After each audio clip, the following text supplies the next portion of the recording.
October's always really busy here at the cottage, so join us while we finish off the harvest and get ready for winter.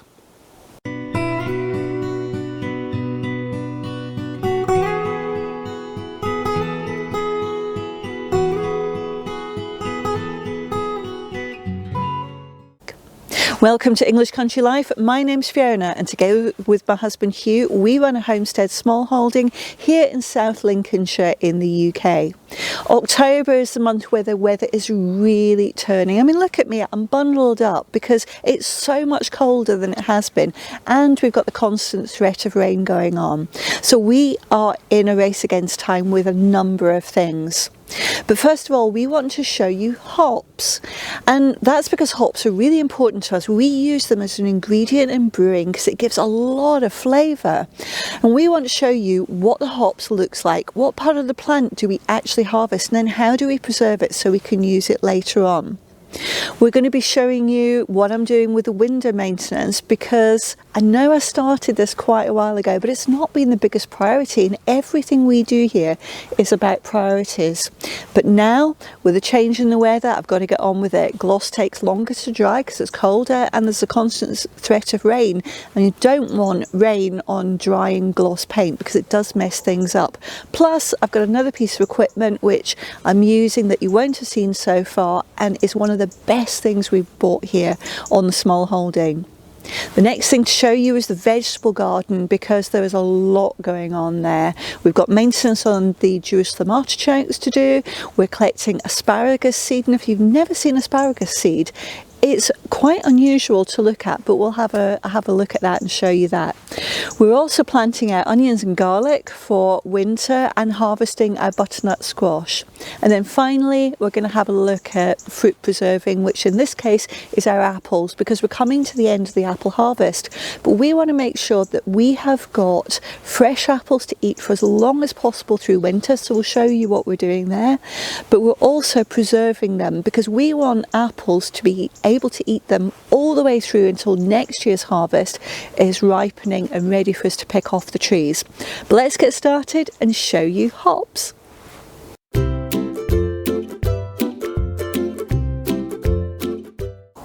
Hops are an important part of beer. They're a bittering agent, they change the nature of the head, and they act to preserve them. And hop yards used to be a traditional sight out in the countryside, with the hops growing up enormously long wires up into the sky in hop yards. And hop picking was a way a lot of people made a bit of extra money on the side as well. You don't see so much of it these days, but our great friend Sue across the road grows dwarf hops, and by dwarf they're still well over 6 foot tall. And she's had a fantastic year for them this year and invited us to pick some for our beer. So let's go and take a look at some hops. This is what a hops plant looks like. As Hugh mentioned, this is a dwarf variety, but it's still a very vigorous climber. It's the flowers that we're here to pick from the plant. The hops flowers are what gives beer its distinctive flavour, as well as many other uses. We will dry these in our dehydrator to preserve them, as leaving any moisture in the flowers could result in them turning mouldy over time.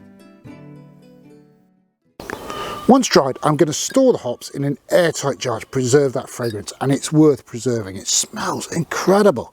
I'll use a good double handful of those in a 5-gallon batch of beer, even a beer kit, and they really add a depth of flavour to that. But the smell is so great. Some people make hop pillows out of these to aid with sleep, and others dry them on the vine, use them for decoration, and they sort of look wonderful. They look country, but they also fragrance the room brilliantly as well. So if you get a chance to pick some hops, give it a go.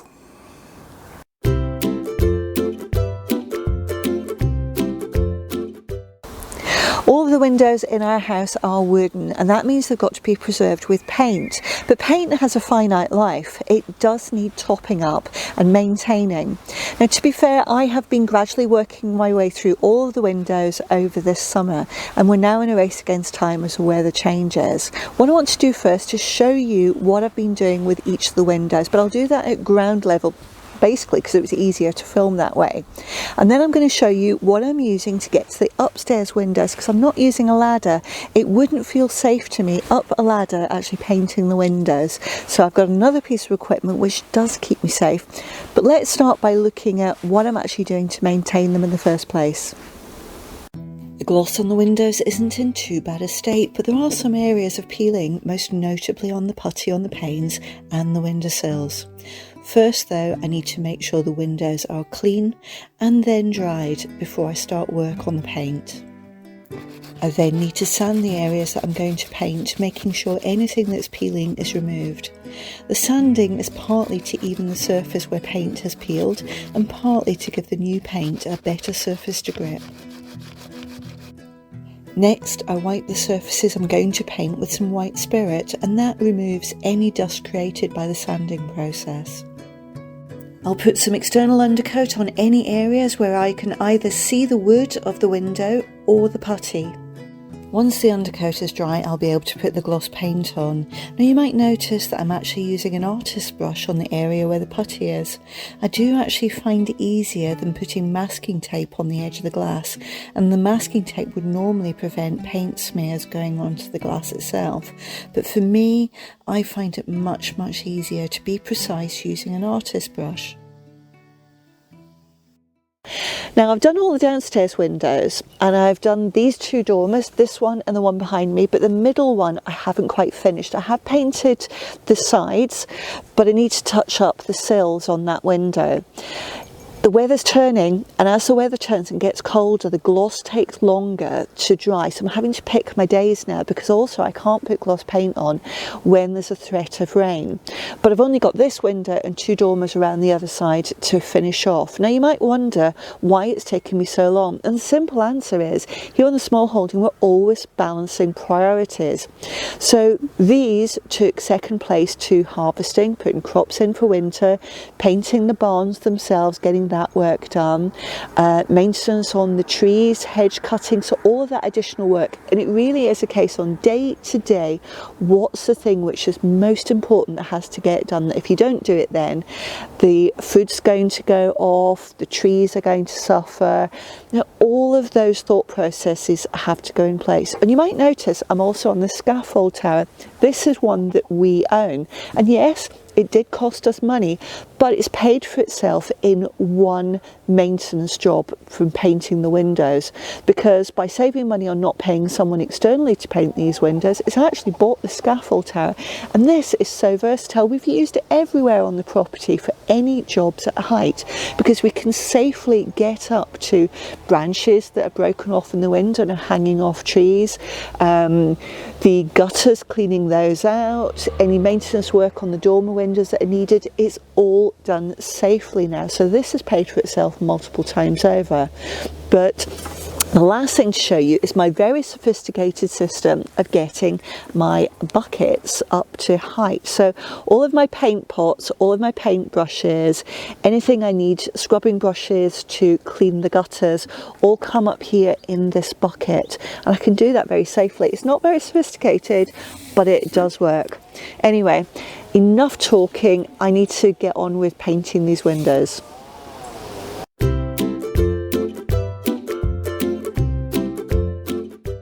When you're trying to be self-sufficient and grow what you eat, it's always busy, and October is no different. Beside me, we put a new chamomile bed in. Just over there, we've been harvesting seeds so that we can grow some more asparagus. We had to do some emergency work because the wind got to the Jerusalem artichokes, mainly because they were 12 feet tall.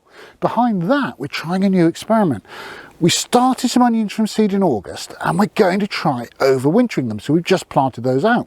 Further down, we've put in the garlic and the shallots for next year, and behind that, we've been harvesting butternut squash. Let's take a look at all that. The chamomile bed that we made is indicated here. It's actually just an area that was grass between two strawberry beds, so we're making good use of it now. All we did to create the new beds was to add a corner connecting post to the existing boards at the end of the strawberry beds. Those posts allowed Hugh to attach two boards, which then created the sides of the new chamomile bed. Then we need compost, which we retrieve from the compost bins to build up the height of the soil in the new chamomile bed. It also has the added advantage of adding those all-important nutrients for the plants to grow. Next, we need to turn all of that compost into the existing soil, and we do this with our rotavator. Only once all of that was done could planting begin. We covered that in a few short moments, but it actually took the best part of a full working day from start to finish. Everything on the homestead always takes longer than we think. October's a month where we continue to seed save, and we are keen to expand our asparagus crop, as once it's established, asparagus is a perennial and comes back year on year. Rather than spending money on asparagus plants, which are expensive, we decided to give seed saving a try from our existing plants, and this is what the seed pods look like. Extracting the seed is messy. The seeds are black, but the surrounding flesh is red, and within the seed pod it's really mushy. To clean the seed, we pop them in a jar and then we'll soak them overnight, and that loosens all of the red mush. The next morning, the contents of the jar can be passed through a sieve. That catches the seed, and from there we can dry them before storing them until we can plant them in spring. October not only brings colder weather, but it also brings high winds. Unfortunately, this can cause issues for some of our crops, and one of them is our Jerusalem artichokes, as ours are well over 8 foot high now. We did have some high winds, and it did cause one set of the artichokes to fall over, and that meant that the lovely artichoke rhizomes were actually torn out of the ground. We harvested this set of Jerusalem artichokes, although they really are still quite small. If you're wondering what we do with them, we use them as potato substitutes with roast dinners. For the remaining plants, we took the decision to cut them down significantly to just over 5 foot high. This means that there's enough foliage to support the plant, but it's less likely they'll fall over before the rhizomes continue to grow to their larger size. We've also been planting out some garlic and onions, and this was actually much easier than most of the jobs we've described so far. Essentially, all we need to do is prepare the beds by adding more compost for nutrition and rotivating it in. We then mark out the rows for planting, as it's easier to identify what are the plants we want and what are actually weeds when it comes to weeding. Garlic cloves can either be bought as cloves, but we keep the largest bulbs from the previous year's crop, and we break off individual cloves from those bulbs and use these. We plant them so the pointed end of the cloves appears just above the soil level.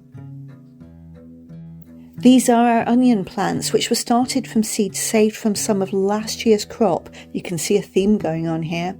We planted them in modules in the greenhouse to give them a good start, but they're ready to plant out now.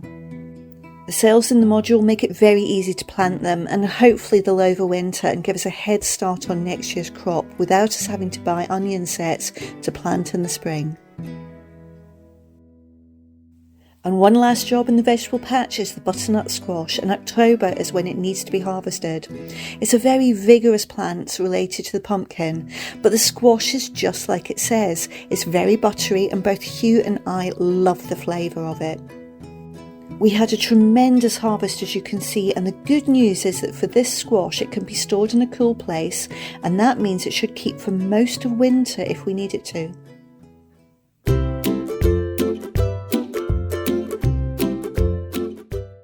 October is a month where we gather in the last of our apple harvest. Now we've actually got 10 different varieties here, and they are all in the chicken field, and that's because they've got a dual purpose. They provide fruit for us, but they also provide shade with the leaves on the trees for the chickens in the hot summer months. Those 10 different varieties all react slightly differently, so there's some which don't last, and in that case what we're doing is we are eating those as fresh fruit now, and we're using long-term preserving methods so we can continue eating them all the way through till next summer. We've also got some varieties which do keep us fresh fruit. Now those we are just storing them, but we are using a very specific method. So let's start there and have a look at that long-term preserving method. For long-term preserving, we dehydrate apples. We could freeze them, but that uses electrical power to store them, and it's more space efficient to dehydrate them. We also find that when we rehydrate them, they retain a good flavour and can still be used in pies, as a compote, or even as an apple sauce.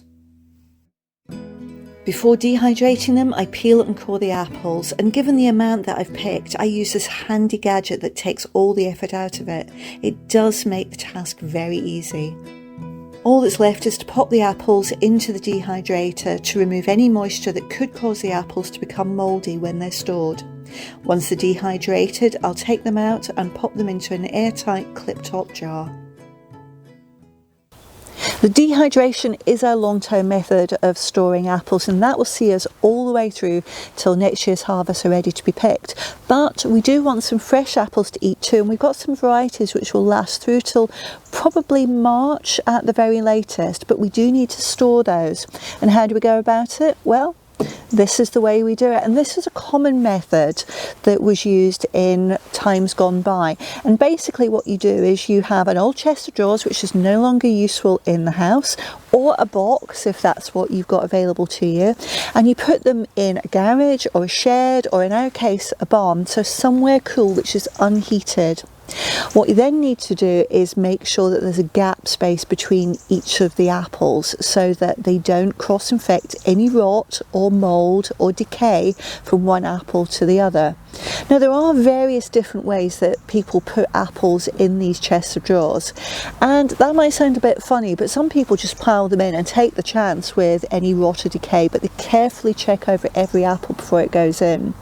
Other people take pieces of newspaper like this and they will wrap every single apple individually. Now, the only problem with that is, unlike the method where they all just go in higgledy-piggledy and you could pass rot from apple to apple, that's not going to happen. But if you do have rot in an apple, how do you know which one's rotten?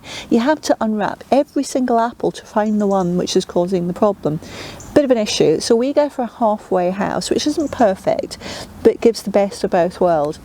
So we make sure that we have layers, and each layer the apples are separate. What we then do is we will add a layer of newspaper on top of those apples, and then we'll add another layer of apples on top of that, carefully making sure that those apples aren't beside each other. But still, we do check over every single apple before it goes in to make sure it's pristine. So what are you actually checking for? Well, there's two things. There are those apples which are already rotten, and this one has got a great big brown and black patch on it, so that can't go in because that will infect the other apples very quickly. And these are the other ones we're looking for, and this apple has actually got two great big holes in it. So that's been damaged by a bird pecking on it, but that will rot very quickly.